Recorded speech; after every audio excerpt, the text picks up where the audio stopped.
जो रेंज को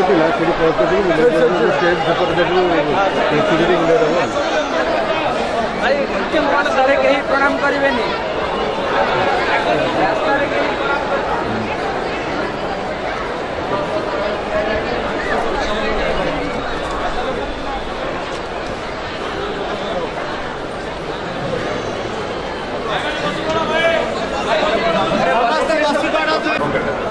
सबसे पहले मैं जो बोल रहा हूँ, ये जो सजावट है वो सजावट उनके लिए जरूरी है जिसके भीतर में कुछ माल नहीं है।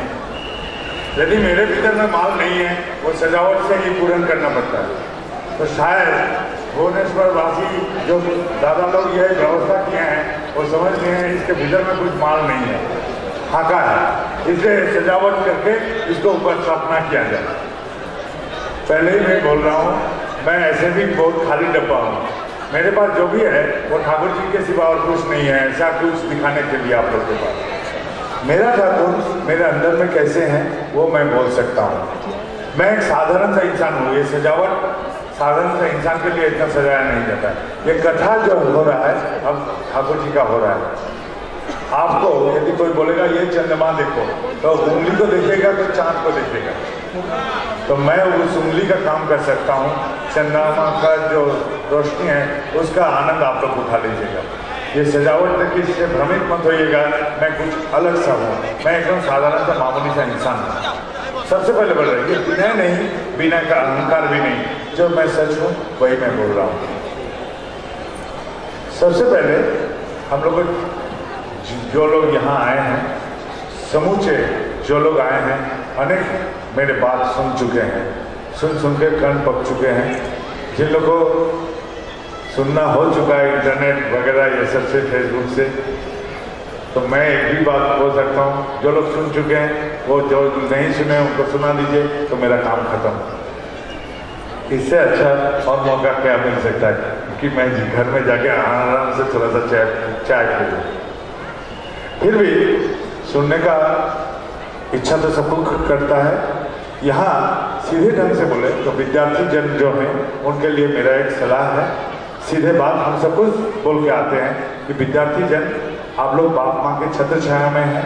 इस वक्त आप लोग जो भी हैं, जहाँ भी हैं, वो उस विद्या को हासिल कीजिए जिस विद्या से भविष्य में आपका पेट चले, परिवार चले। ये विद्या अर्जन आप लोग कर लीजिए। ये विद्या बहुत जरूरी है क्योंकि उसके आधार पर आपका भविष्य निर्भर करता है। माँ बाप के छत्र छाया में रहना हम लोग का बहुत भाग्य की बात है। इस समय को बर्बाद मत कीजिए। इस समय ऐसा कोई विद्या अर्जन कीजिए जिसके लिए आपका भविष्य में अपना पेट परिवार पालने के लिए सोचना नहीं पड़े। ये है पहली बात। दूसरी बात, इसके लिए क्या चाहिए आप लोग को? ये दोनों चीज आपको चाहिए। एक है एकाग्रता, एक है निष्ठा। ये दोनों यदि आपके पास है तो आपका कोई विद्या अर्जन के लिए कोई चिंता नहीं करना पड़ता है। यदि आप आनंद में हैं तो आप एकाग्र हो जाइएगा, और आपका एकाग्रता है तो निष्ठा भी आ जाएगा। ये एकाग्रता और निष्ठा, यही दोनों चीज आपके लिए सबसे बड़ी जरूरी चीज है। और एक बात है, जो लोग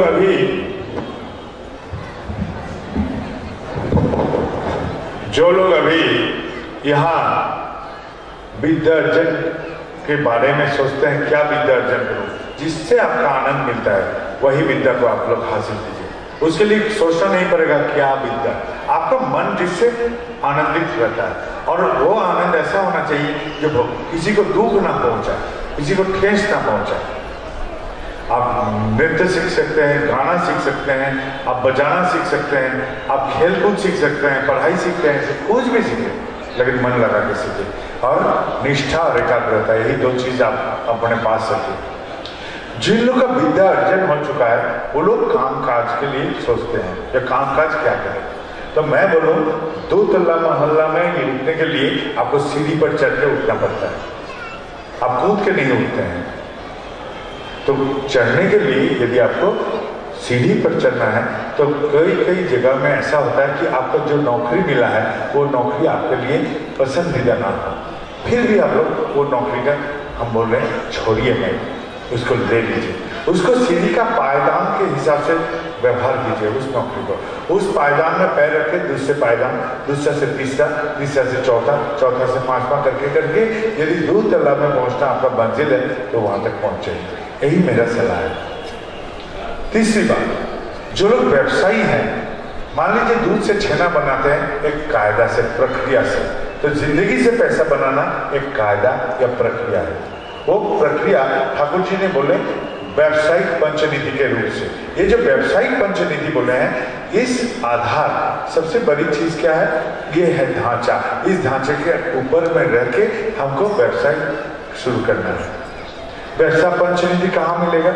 ये मंदिर जैसा, केंद्र जैसा ठाकुर जी का जहां जहां है वहां पूछ सकते हैं।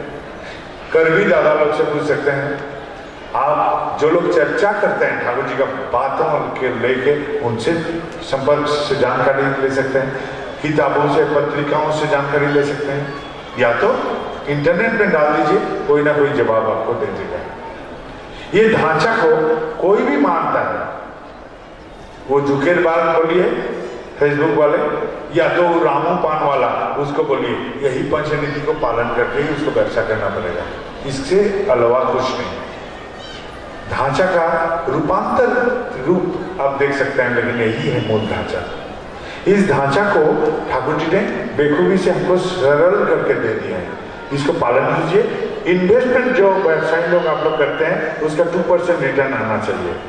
यदि आ रहा है तो व्यवसाय ठीक चल रहा है, यदि नहीं आ रहा है तो कहीं खोट किए हैं, कहीं प्रॉब्लम आया है, कोई असुविधा हुआ, उसको ठीक कीजिए, मरम्मत कीजिए, फिर कीजिए।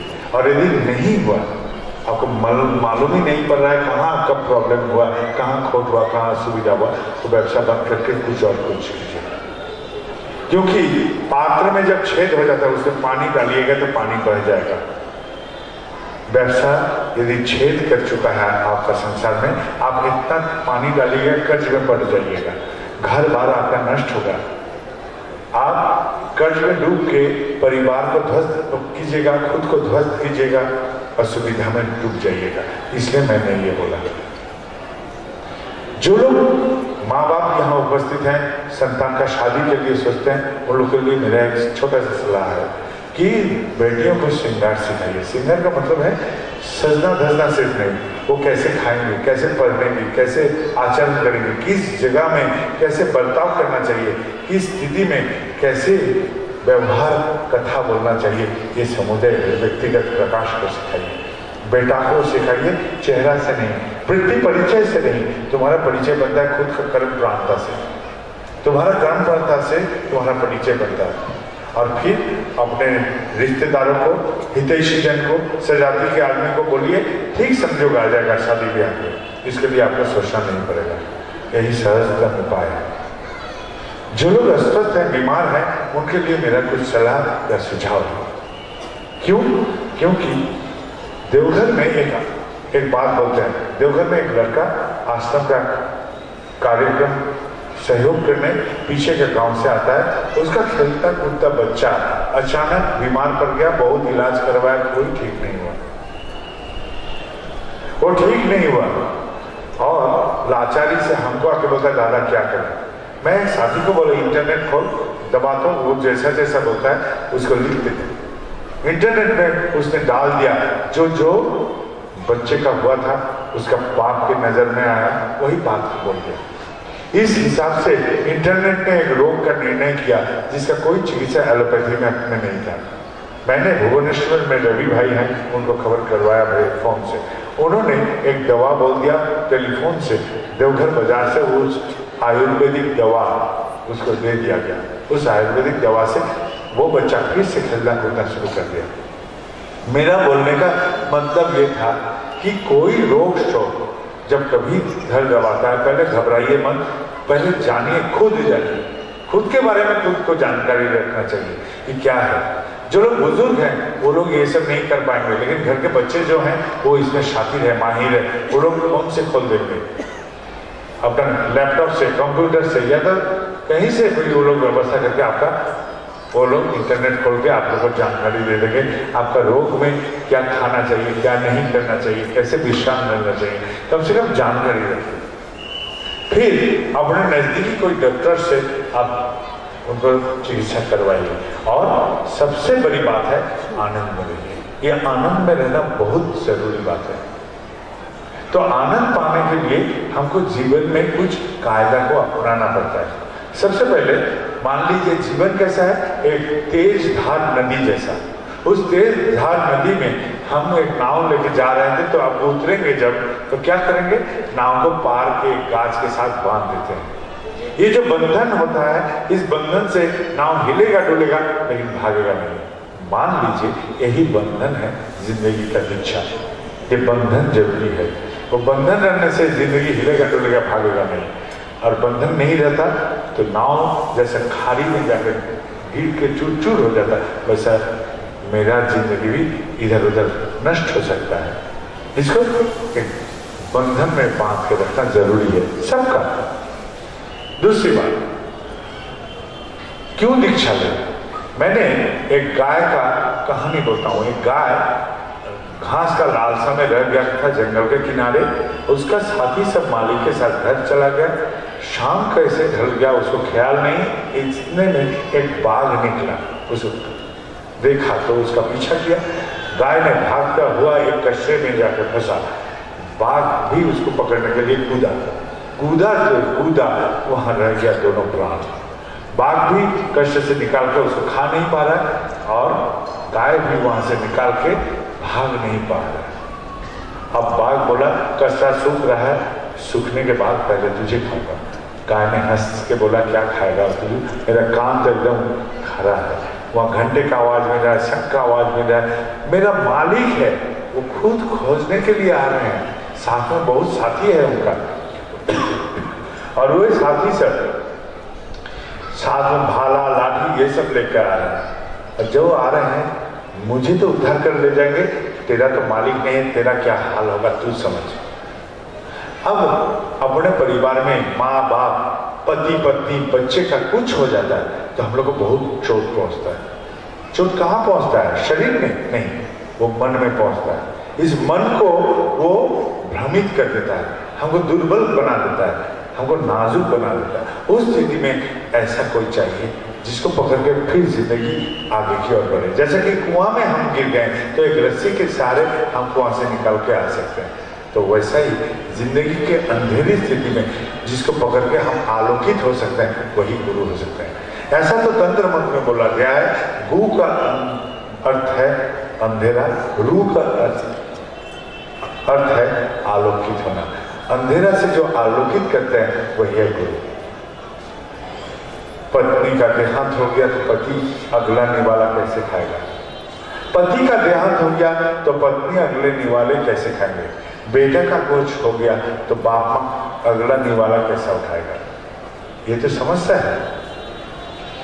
दूसरी बात, अभी किसी के मन में होता है कि हम दीक्षा लेके क्या करें। तो मैं बोला दीक्षा लेके पंखा लेके बैठे रहोगे तो क्या होगा? कुछ नहीं मिलेगा। दीक्षा लेके भी बैठे रहोगे कुछ नहीं मिलेगा। दीक्षा लेके तुमको कुछ करना पड़ेगा। जैसे पंखा लेके तुमको हाथ हिलाना पड़ता है वैसा दीक्षा लेके भी तुमको कुछ करना पड़ेगा। चुपचाप बैठे रहोगे कुछ नहीं मिलेगा। सामाजिक तरीके से हम लोग कैसे करते हैं? बंदर जैसा। एक बंदर का कहानी पढ़े थे, टोपी वाला का टोपी लेके वो भाग गया। अब टोपी मंगवाने के लिए बहुत कोशिश किया, पत्थर फेंका, ढेला फेंका, कुछ नहीं हुआ। टोपी वाला ने टोपी अपना सर का जब पटका दिया तो बंदर ने सब टोपी फेंक दिया। गाछ के ऊपर से टोपी मिल गया, बंदर वाला टोपी उठा के लेके चला गया। तो यही था बात। तो बंदर वाला जैसा किया वैसा हम लोग करते हैं। बंदर जैसा देख के करते हैं। कोई गाली देता है हम गाली दे देते हैं, वो पत्थर मारता है मैं भी पत्थर मार देता हूँ, वो हमको मंद आचरण करता है मैं भी मंद आचरण कर देता हूँ। यही हम लोग नियम कर लिए हैं, यही जिंदगी का नियम कर लिया। तो इस नियम के बाहर आने का एक कायदा है। क्यों? क्योंकि मेरा मन है। जीव जंतु से मेरा कुछ फर्क है। बंदर जैसा नहीं हूं मैं। जीव जंतु का तीन ही चीज चाहिए मोटे तरीके से, आहार निद्रा मैथुन। लेकिन मैं इंसान हूं, मेरे में मन है और मन के साथ मैं जीता हूं। मन दिया है ईश्वर ने, सोचने के लिए, संभावना जगाने के लिए, जैसा हूं उससे और भी बेहतर जिंदगी कैसे बनाया जाए, यही मेरा पहले सोच रहती है। जिस अवस्था में उस अवस्था से और भी बेहतर कैसे बनाऊं, तो यही उपाय है। सबसे पहले उपाय है, जो ये जो स्थिति कर रहा है, मन आचरण क्या मेरे ठाकुर के साथ करता तो मेरे ठाकुर क्या करते, यही सोच के मैं उसके साथ आचरण करेंगे, वही आचरण करूंगा जो ठाकुर करते। वो गाली दिया था, मैं गाली दे दिया उसको, अभी नहीं देंगे। ये गाली यदि ठाकुर को देता, ठाकुर उसके साथ क्या व्यवहार करते, वही सोच के हम करूंगा। वो पत्थर मारा था, मैं ढेला मार दिया, अब नहीं मारूंगा। वो पत्थर यदि ठाकुर को मारता तो ठाकुर क्या करते हैं उसके साथ आचरण, ये सोच के इन आचरण को मैं सोच के किया, यही है ठाकुरत्व जगना। ठाकुरत्व नहीं जगने से कोई तुम्हारा केंद्र नहीं, ठाकुर नहीं। ये ठाकुरत्व जागना सबसे बड़ी बात है, सबसे बड़ी जिम्मेदारी मेरे जिंदगी में मेरे लिए है, ठाकुरत्व जगना। ये सोच पहले होना चाहिए और ये सोच के अनुसार एक कर्म विधि भी होना चाहिए। फिर क्या करेंगे हम लोग?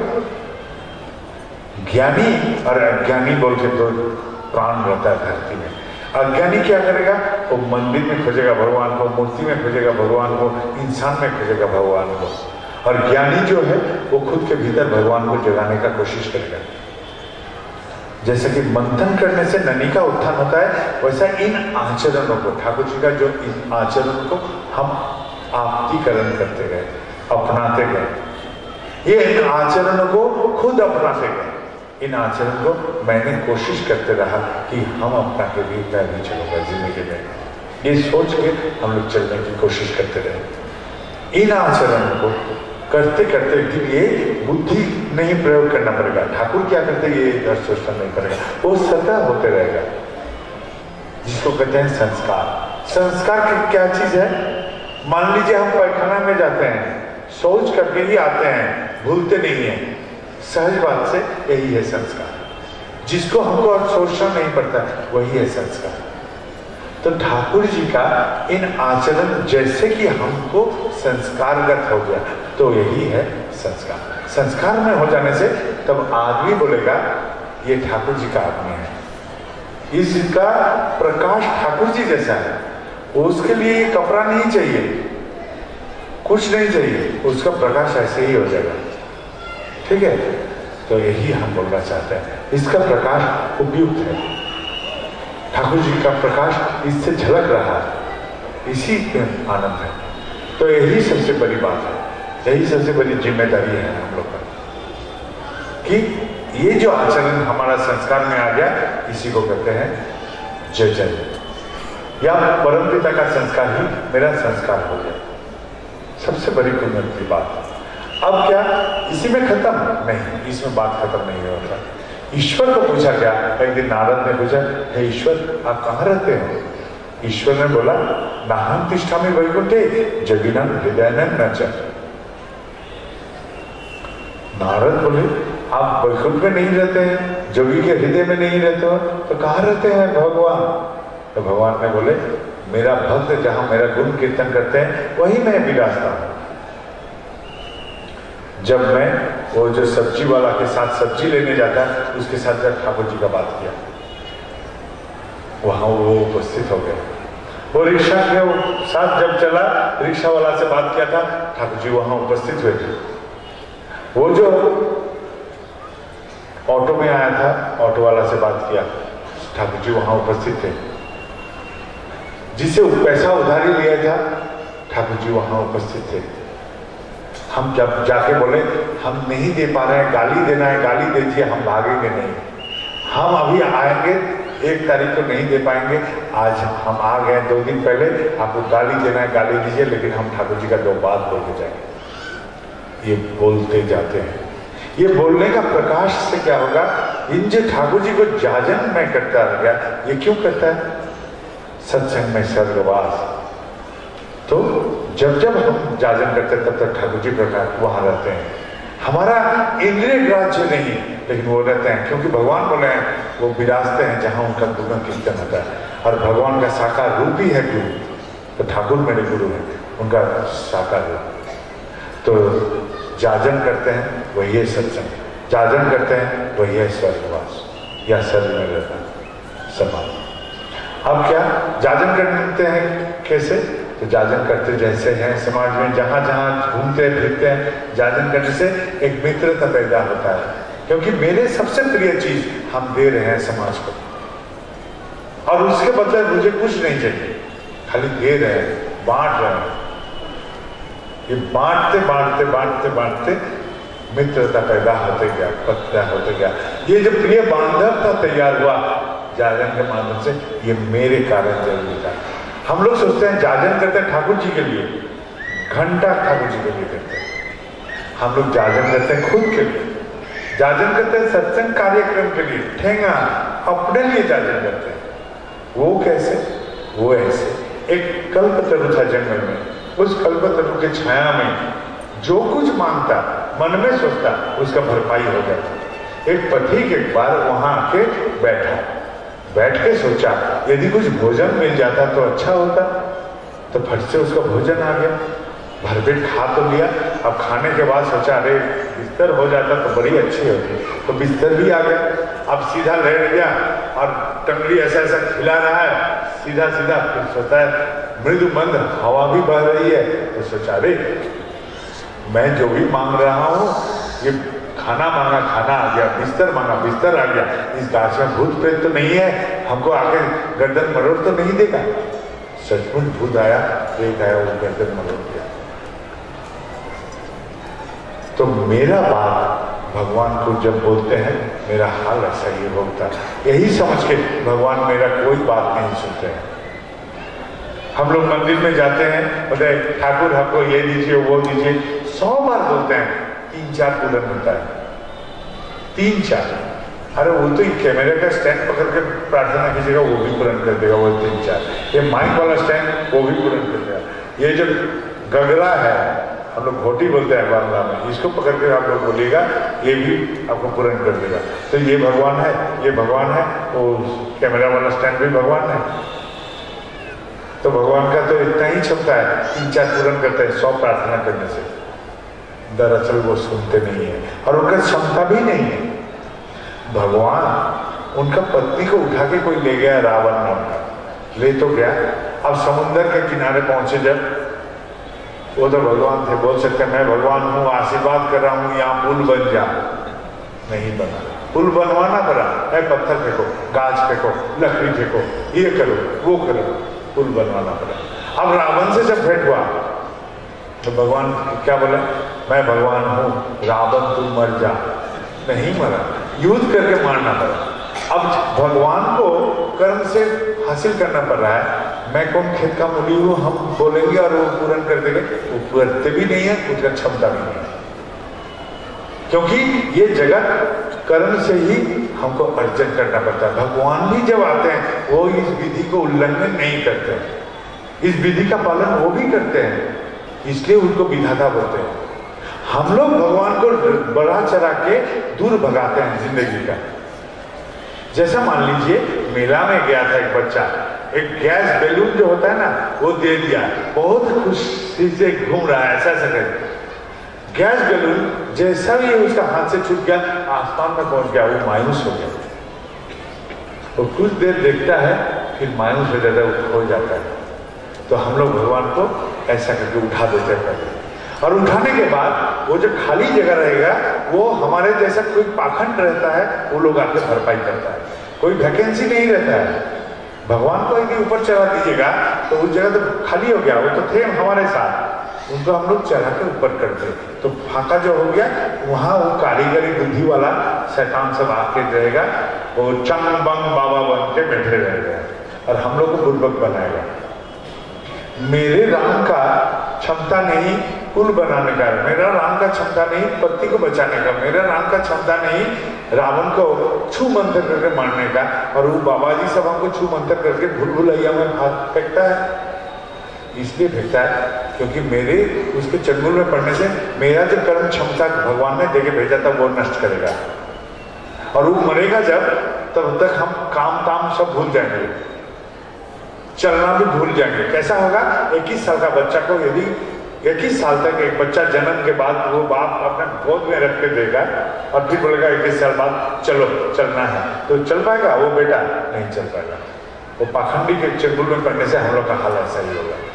हमको चाहिए ऐसा गुरु जो कचरे में पड़ने से उठने का तरीका समझा दे, जो पानी में पड़ने से हाथ पैर हिला के कैसे उठा जाए, वैसा गुरु हमको चाहिए।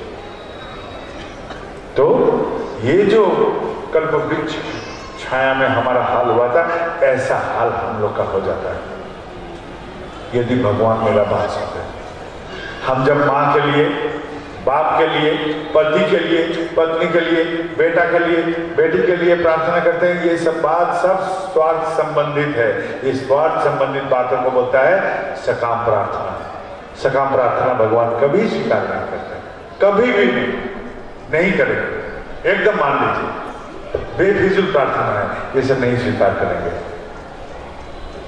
लेकिन मैं जब उस दादा के लिए करूंगा निष्काम प्रार्थना, उस माँ के लिए करूंगा निष्काम प्रार्थना, उस बहन के लिए करूंगा निष्काम प्रार्थना, उस भाई के लिए करूंगा निष्काम प्रार्थना, ये सारे जो प्रार्थना हुआ ये निष्काम प्रार्थना इसलिए क्योंकि इन लोग के साथ मेरा कोई स्वार्थ संबंध नहीं है।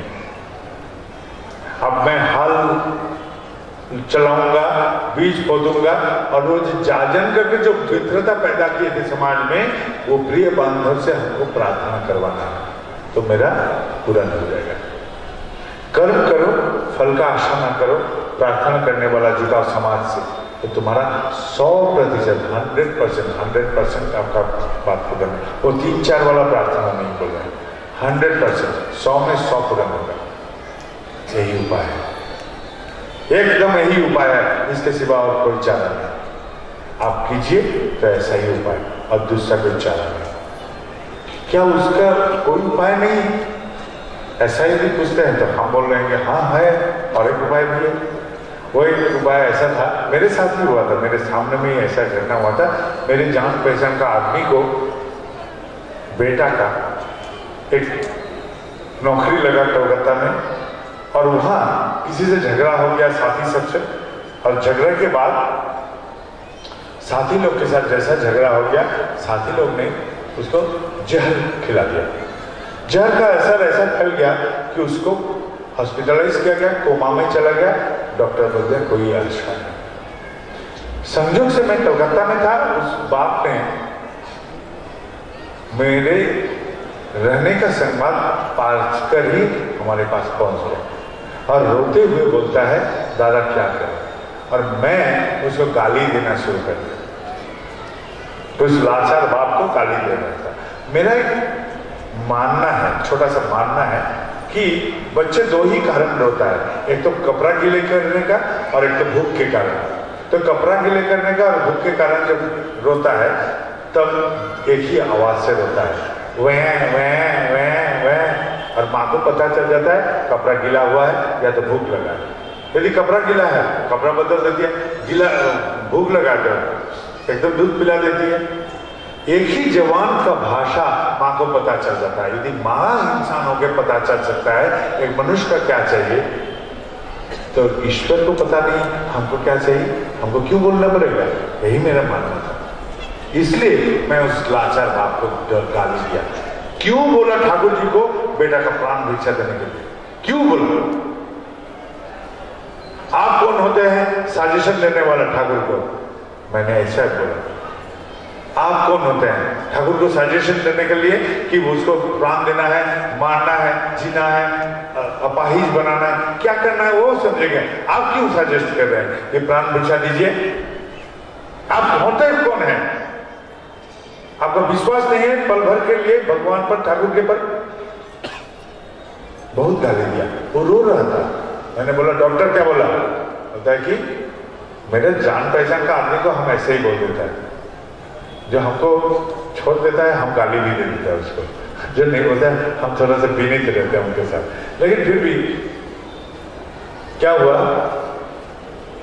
वो जो आदमी हमारे पास आया था, हमने बोला डॉक्टर क्या बोला? कोई आशा नहीं, कोई आशा नहीं।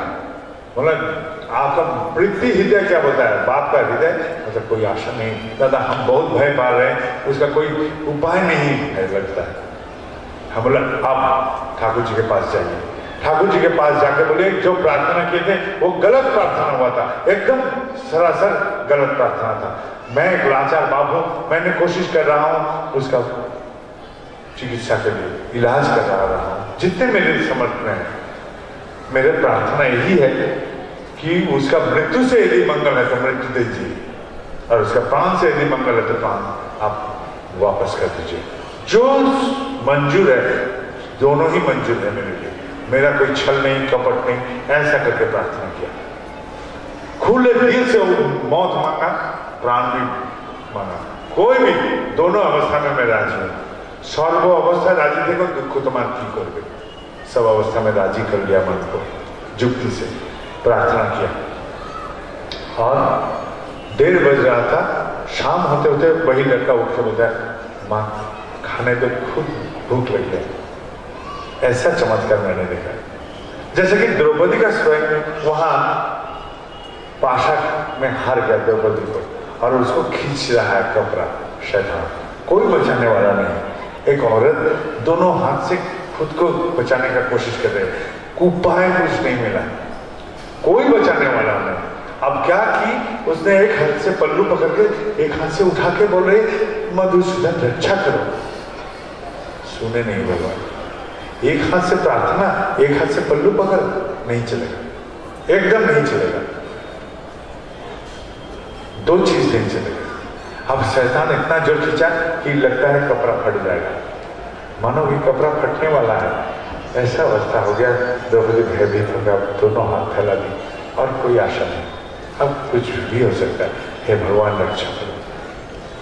जैसा बोले संपूर्ण समर्पण हुआ तो अनंत का प्राण आना शुरू कर दिया उसको, और संभव ही नहीं हुआ किसी को नंगा बनाने का। यही मैं कहना चाहता हूं, यही दो उपाय है, या तो संपूर्ण समर्पण करो भगवान के पास, कोई प्रार्थना नहीं, कोई आशा नहीं, आपका इच्छा मेरा इच्छा, सब अवस्था राजी थाको, बांग्ला में है स्वतंत्र, ओडिया में क्या बोलते हैं हम लोग नहीं मानो, ऐसा ही कुछ होगा।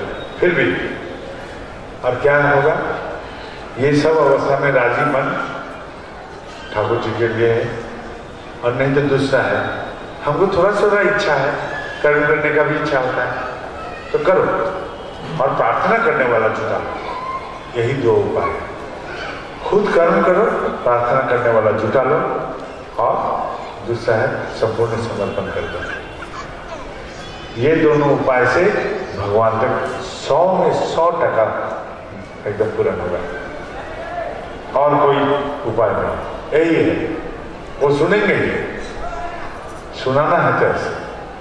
और एक बात है, पूजा पाठ कीजिए, लेकिन वो गैस बैलून जैसे छोड़िए मत, नजदीक में रखिए, क्योंकि असीम जब ससीम होके मेरे पास आ चुके हैं, तब अब इसको फिर असीम बनाने का प्रयास करें। हम लोग बना देते हैं। भगवान ने एक बार आके लीला किया था, आदमी पूजन कर रहा था आसमानी भगवान को, उन्होंने बोला तुम भूमि का कर्षण करो, भूमि का बंधन करो, ये बंधन करो, यहाँ कर्म करो, तो आसमान से बादल फट के तुम्हारे यहाँ आएगा, तुमको सोचना नहीं पड़ेगा। सबको ऐसा करके वो प्रेरित किए थे। एक समय आया था ऐसा कि सब आसमान का भगवान को पूजा करता था, वो प्रेरित किए थे ऐसा है।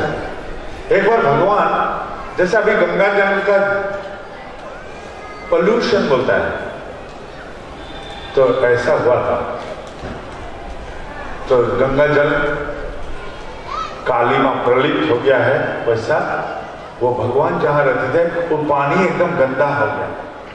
एक गंदगी जो फैल रहा था उसको वो निराकरण किए थे, उसका काली मां को दमन किए थे। हम लोग ने इंसान ये दोनों लीला को कैसे बना दिया है, भगवान को पहाड़ पकड़ के ऐसा करके खड़ा रहा। गोवर्धन मतलब है भूमि का वर्धन करना, भूमि का वर्धन करो, कर्म का वर्धन करो, यही था गोवर्धन लीला का तात्पर्य। हम लोग बना के हाथ पकड़ के ऐसे खड़ा है, तो हमको लगेगा नहीं कि कोई हमारे बीच का नहीं है, वो आसमानी कोई भगवान होगा। अभी नरेंद्र मोदी वहां थामा है, गंगा को कालिया दमन करेगा, तो उसका तो कोई 5 माथा नहीं बना रहा है सांप का, क्योंकि आज का काल है बोल के, और वो नरेंद्र मोदी है बोल के। और यहाँ भगवान ने जब कर दिए तो उसका एक सांप के माथा पर डेंसियर बना दिया। यही हम लोग करते हैं। भगवान को वो गैस बैलून बना के छोड़िए मत, उसका अपना के रखिए। ऐसा सोचिए तो लगेगा हाँ भगवान मेरे ही जैसा हो गया, तो अपना पाइएगा। और उसको महान ज्यादा बनाते जाइएगा तो अपना नहीं पाइएगा। यही उपाय है। मैं फिर भी बोल रहा हूँ, मैं एक साधारण सा प्राण हूँ एकदम। वो रास्ते में घास में या मैंने बहुत बार बैठा है। आज तो बाबा जी बोल कोई चिंता है, और इसलिए आलू में लिखना पड़ता है आलू है। बाजार में जो आलू बिकता था उसमें तो लिखना नहीं पड़ता है आलू है। जब आलू में लिखना पड़ता है आलू है तो सोचना पड़ता है आलू का ये साला आलू है या गोभी है। तो मैं सचमुच ठाकुर जी का आदमी हो या नहीं, उसमें भी संशय आ जाता है। जब बैनर देखता हूँ अरे भारत बाबाईदा वो दा सौदा ये सब लिखता है ना, तो हमको संशय पड़ जाते हैं मैं वही इंसान हूँ क्या। सचमुच हम सोचते थे यहाँ प्रतिष्ठा करने आए हैं हम लोग सबको एकजुट होकर ठाकुर जी का। अब हम लोग का पारिवारिक जीवन में जैसा स्थिति है, बहुत संक्षेप में बोले तो सब अपना स्वार्थ का पूर्ण करना चाहते हैं अपना संसार में। कोई दूसरे का मान्यता नहीं देता है, ना पति का मान्यता पत्नी देती है, बेटा का मान्यता बाप देता है, बेटा ने माँ का मान्यता देता है। ऐसा एक चंगुल में पड़ गया। एक सांसारिक चित्र ऐसा बनते जा रहा है। घर में भी रहे तो कोई टीवी में लेके मशगूल, कोई मोबाइल लेके मशगूल, कोई इंटरनेट लेके मशगूल, कोई अखबार लेके मशगूल, सब अपने मशगूल रहते हैं और अपना अपना स्वार्थ का प्रकाश करते हैं। स्वार्थ का प्रकाश करते रहते हैं। ये ऐसे ही चित्र है। अब इस स्थिति में जब स्वार्थ का पूर्ण होता है, स्वाभाविक हम लोग बोलते हैं शुक्रिया, थैंक यू। बाप ने हमको एक बाइक मांगा था, बहुत खींच खींच करके बाप ने दे दिया। भागू जी बहुत सुंदर है, अरे ये तो थैंक यू बोल दिया। बेटा बहुत प्रेम करता है हमसे। हमको ये साड़ी चाहिए, दे दिया पत्नी को। अरे बहुत अच्छा खाना पका दिया, और वो खाना उसको भी पसंद है। दोनों को थैंक यू दे रहा है। और बोला कितना प्रेम है, वाह रे वाह। लेकिन प्रेम कैसा है? मेरा पत्नी मेरा कोई खाना पकाएगी नहीं, मैं प्रेम करता हूँ। मेरा पति मेरा कोई ख्याल नहीं रखेगा, फिर भी मैं प्रेम करता हूँ। मेरा बेटा सोचेगा, मेरा बाप हमको कपड़ा नहीं देगा, पैसा नहीं देगा, फिर भी मैं प्रेम करता हूँ। शर्त नहीं है, स्वार्थ नहीं है, तभी प्रेम करने का शुरुआत यहाँ से शुरू होता है। तो हम लोग तो ये भूल चुके हैं। शादी जब शुरू होता है तो कभी कभी देखते हैं हम लोग का घर के आवाज में, वो कुछ साल बाद वहां से आवाज आता है how how how how how, लगता है कोई भागेगा। और झांक के देखिए, वही जो प्राण है, जो प्राण फिस कर रहा था वही प्राण है। लेकिन इन लोग नजदीक में है, लेकिन हृदय दूर कर चुका है। जब दूर का आदमी होगा तो हम लोग दूर से कैसे बुलाते हैं, ओ दादा सुनिए, हम नजदीक ओ दादा सुनिए। ये फर्क है चिल्लाते हुए बोलना और हल्का से बोलना। अंतर दूर हो चुका है, मन दूर हो चुका है, इसलिए चिल्लाता है। इसलिए पारिवारिक स्थिति में ये हल्ला गुल्ला से बचने के लिए पत्नी अपना मन का अधूरा खोलता है पति के सामने, पति भी देखता है आधे अधूरा खोलता है। बेटा ने बोला था बाप से कि बाबूजी मैंने आज चुपके से सिगरेट पिया। तो सिगरेट पिया, हल्ले चिल्लाया। बेटा डर के मारे चुप के पीता है। बेटी ने माँ के आंखों बोला था मुझे एक लड़का पसंद है, खाली बोला था।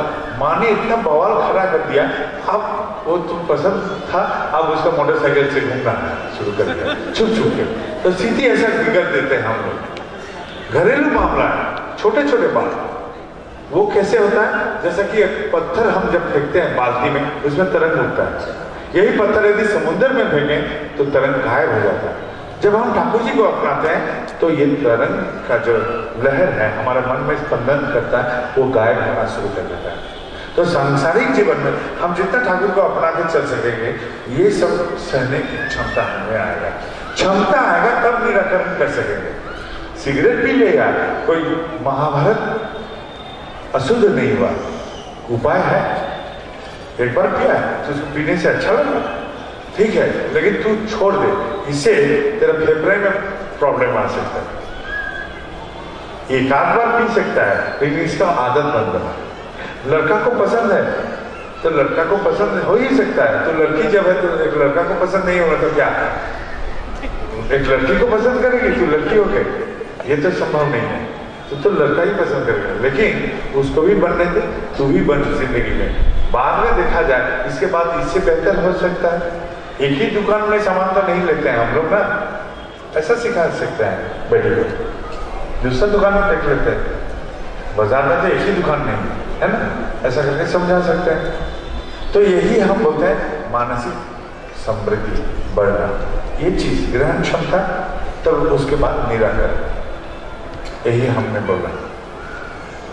यहाँ और एक बात बोलना जरूरी है।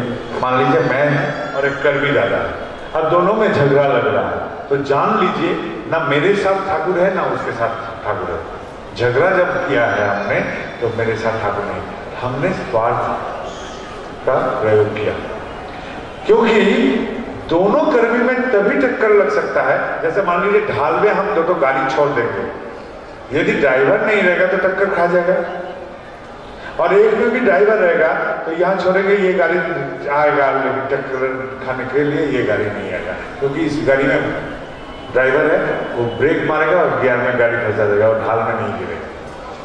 तो ऐसा ही है, वही आदमी का किसी के साथ संघात नहीं आता जिसके साथ ठाकुर है, और उस आदमी का संघात सब समय लगता है जिसके पास ठाकुर कम है, स्वार्थ ज्यादा है। ये हम लोग का भी परिचय आप लोग जान के रखिए, हम लोग तो कर्मी हैं ठाकुर जी का, तो हम लोग का परिचय हम लोग का ऐसा ही पहचान जान के रखिए। झगड़ा कर रहा है, इसका मतलब ये लोग पास ठाकुर नहीं, और झगड़ा किया, मिलन का आकृति नहीं तैयार हो रहा है तो एकदम ही ठाकुर नहीं, दोनों हृदय में ठाकुर नहीं है, मिलन का आकृति होगा। वो हमको गाली दिया था, अरे गाली दिया था, वो 2 घंटा का पहला मैं और 2 घंटा के बाद मैं अलग हूँ, मैं बढ़ चुका हूँ, दुनिया में घूम चुका है, तो क्यों हम पड़े रहे वहां। कब 2014 में एक झगड़ा हुआ था, उसके बाद से हम उससे बात नहीं करते, दोनों का संपर्क का कैलेंडर 2014 में लटका के रख दिया। ऐसा ही बनाते हैं हम लोग अपनी जिंदगी को। मैं कह रहा हूँ ऐसे बातों में उलझा के मन डायरेक्ट बात में आता है। ऐसे पारिवारिक स्थिति में बेटाओं को हम लोग कभी कभी सीख देते हैं। क्या सीख देते हैं? बेटा सच बात बोलना चाहिए। उसी बेटा जब पैसा मांगने कोई आ जाता है घर में, बोलते बेटा बोलते बाप घर में नहीं है। अब माँ बोलती है बेटा बाप बुजुर्ग हैं, गुरुजन हैं, उनका कहना मानना चाहिए। वही माँ को देखता है रात को बाप से झगड़ रहा है। अब बेटा सीखा अच्छा बात सुनो, मंद बात करो, मंद काम करो, ऐसा सीख लिया। अब क्या होगा, उसको जब स्कूल में दाखिल करेंगे वो गाली सीख के आएगा, मंद आचरण सीख के आएगा, नशा भी सीख के आएगा। इसको बहुत बड़ा ऑफिसर बना है, घुसकर बना, बहुत क्षमताधारी आदमी बना, सताने वाला बना, ऐसा ही होगा। बनाने चले थे मधुमक्खी, बन गया है मलमक्खी। जहां जहां पैखाना दिखता है समाज में उसी को खाता है, उसी को ले आता है साथ। उपाय ऐसा अवस्था लेके एक परिवार गया था 2 बार। हमको बोला दादा क्या करें? बोले हम क्या बोलेंगे दादा, आप लोग दिन में क्या करते हैं सब सुने? बोले रात तो तब सब एक साथ रहते हैं। बोला हाँ एक साथ रहते हैं, तो रात का भोजन एक साथ कीजिए। बोले ठीक है, रात का भोजन एक साथ करें। बोले खाना खाली खा के उठिए नहीं, खाना खाने के बाद जूते हाथ बात करते रहिए, तब तक बातें करते रहिए जब तक बातें खत्म नहीं हो जाती पूरी, संपूर्ण बात कीजिए। और सुबह में उठ के प्रार्थना कीजिए। 1-1.5 महीना के बाद वो लोग बहुत फुर्ती से आके बोले दादा बहुत प्रेम हो चुका है पारिवारिक जीवन में, बहुत आनंद में है, अभी सबको लेकर आनंद है। तो आप लोग भी अपना सकते हैं।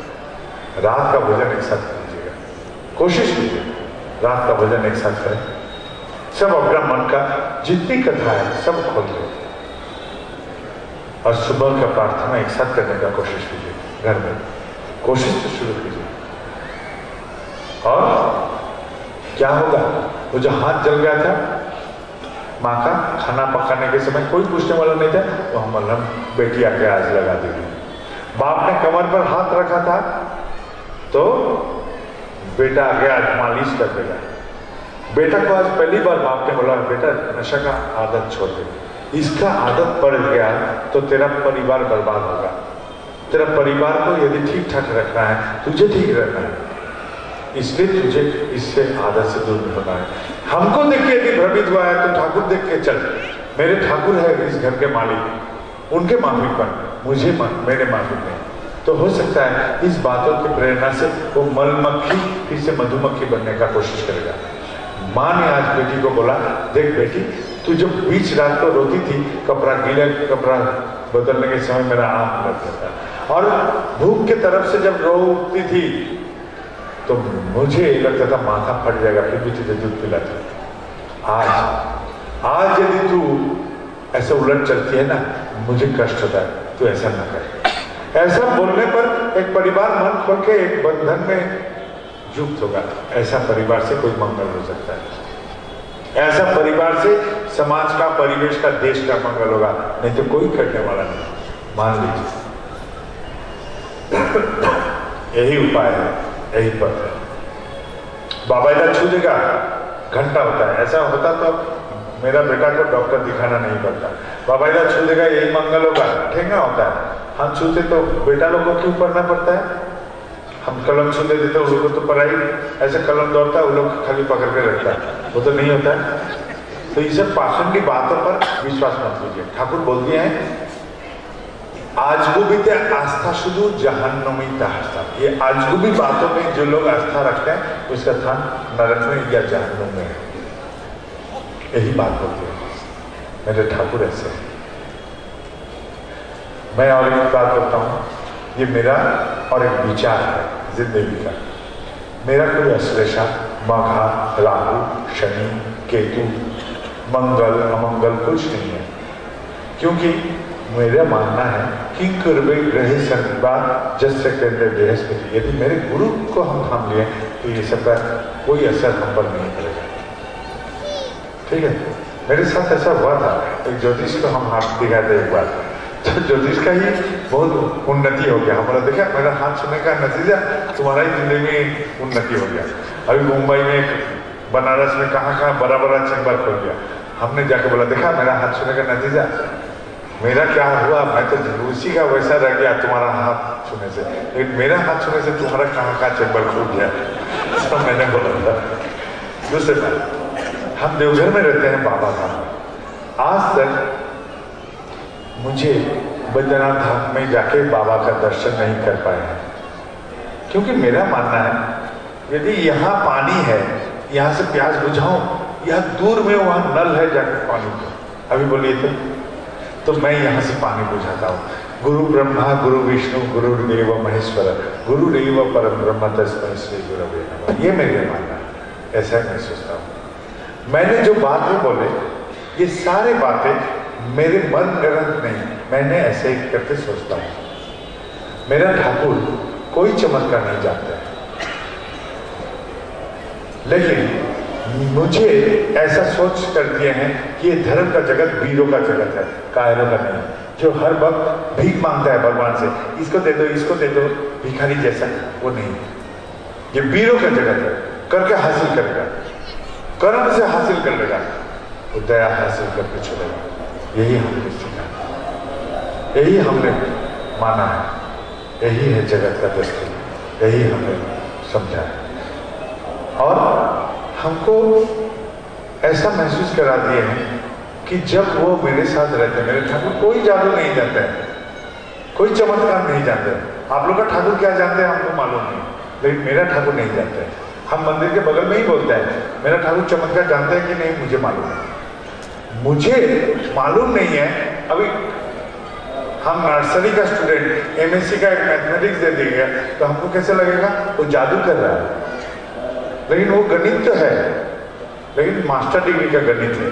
और वही गणित पहला नर्सरी का बच्चा को यदि दे दिया जाए तो बोलेगा क्या जादू हो रहा है, ये सब हमको मालूम ही नहीं। तो सचमुच गणित को वो जादू बना देगा।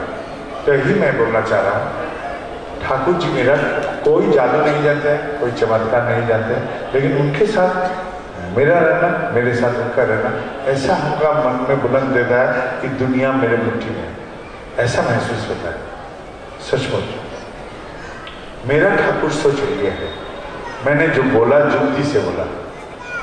यदि ये बात को पसंद हुआ इसको ग्रहण कीजिएगा, सोचिएगा इसे, और यदि लगा कि ये एकदम बेकार का बात है निकाल दीजिए जिंदगी से, सुनिएगा मन, इस बात को मन से निकाल दीजिएगा। और यदि लगा सचमुच इसमें कुछ जुक्ति ठीक ठाक सही सलामत है तो ऐसा भी सोच के देखिए। हम बहुत आनंद में रहते हैं, बहुत खुश रहते हैं, बहुत प्राणता से रहते हैं, आप लोग भी पाइएगा। मैं जो सोचा मैंने बोला। अभी हम उठेंगे यहाँ से दीक्षा देंगे, फिर घर में चले जाएंगे। देवघर से जब निकला था तब मैंने सबको बोल दिया था किसी के साथ मेरा कोई व्यक्तिगत संपर्क और बात ये सारे 3 महीना नहीं रहेगा, जो भी बोलूँगा आवाज़ में बोल दूँगा। तो मैंने आंसर दिया। आप लोग के लिए मेरे मंगल प्रार्थना। आप लोग का कोई यदि कोई प्रणामी देना चाहेंगे, यहाँ बक्सा है, बेहिचक दे दीजिए। जो लोग व्यवस्था किए हैं और इस व्यवस्था में जो सहयोग किए हैं जिस केंद्र मंदिर ने, सबको आप लोग इस प्रणामी को ठाकुर जी का इस कार्य व्यवहार कीजिएगा। यही प्रणामी सब ठाकुर जी का काम व्यवहार कीजिए। कोई आदमी मेरे कारण कोई भी प्रीति उपहार दिया है, वो उस उपहार को आप परोस और उसमें बांट के उसका आनंद लीजिए। आप सबके लिए मेरे मंगल प्रार्थना ठाकुर के श्री चरण में। अब लोग मंगल कर रहिए। जो लोग यहाँ हैं, जो लोग आए थे, जो लोग चले गए, नगरवासी सबके जय गुरु।